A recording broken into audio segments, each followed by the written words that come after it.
হে everyone, কেমন আছো? আশা করছি ভালো আছো। তো আজকে নিয়ে আসলাম আমি রাত্রেবেলা কি করি, তো তোমার সাথে শেয়ার করব। তো প্রত্যেকদিন সকালে দুপুরে ব্লগ দেওয়া হয়, রাত্রের ব্লগ আর দেওয়া হয় না, তাই রাত্রেবেলার ব্লগ আজকে দিচ্ছি। তো এই দেখো রাতে রান্না করতে চলে আসলাম। তো এখন মাছ টাছ ধুয়ে নিয়েছি, সবজি টবজি কেটে নিয়েছি। তো এখন রান্না বসাবো। তো চলো এখানে রান্নাটা করে নিই। তো কী কী রান্না করবো তোমাদের সাথে অবশ্যই শেয়ার করবো, পাশে থাকো, ব্লগটা দেখতে থাকো। তো চলো এখন মাছগুলি ভেজে নিয়েছি। মাছ এনেছিলাম, মাছগুলো ভেজে নিলাম। তারপর আগে বেগুনগুলো ফ্রাই করে নিয়েছিলাম, বেগুন ভাজা করেছিলাম। আর মাছের ঝোল রান্না করব ভাবছি, রাত্রে বেশি কিছু রান্না করব না। তো চলো আগে মাছগুলো ভেজে নিই, তারপর মাছের আলুগুলো ভাজবো। তো চলো ব্লগটা দেখতে থাকো, পাশে থাকো, স্কিপ না করো, পুরো ব্লগটা দেখো। আশা করছি তোমাদের ভালো লাগবে।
তো এই দেখো দেখো বন্ধুরা, মশলাগুলো কষানো হয়ে গিয়েছে। তার ভিতরে আমি আলুগুলো দিয়ে দিলাম, কারণ আলুগুলো কিন্তু প্রথমে ভেজে রেখেছিলাম।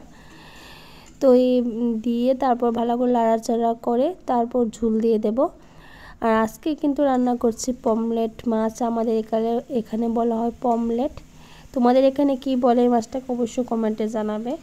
তো এই দেখো মাছটা, এই মাছটা কিন্তু খেতে আমি ভালোবাসি খুবই, আমার ভালো লাগে। কার কী রকম লাগে জানি না, কিন্তু আমার খেতে ভালোই লাগে।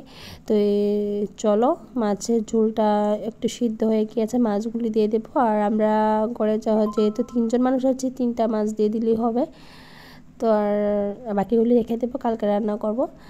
তো চলো মাছগুলি দিয়ে তারপর সিদ্ধ করে নামিয়ে দেবো একটু গরম মশলা দিয়ে। তো চলো আজকে রান্না বাড়া এতটুকুই, বেগুন ভাজা আর মাছের ঝোল, একদম সিম্পল রান্না বাড়া। তো এই বন্ধুরা একবার তোমাদেরকে দেখিয়ে দিচ্ছি আমার মাছ তরকারিটা কীরকম হয়েছে। এ দেখো খেতে কিন্তু টেস্ট হয়েছিল বন্ধুরা। তো চলো এখন আমি আর খাবার পেরে নিই। প্রথমে হাজব্যান্ডের জন্য খাবারটা পেরে নিয়েছি, তারপর আমাদের জন্য বাড়বো।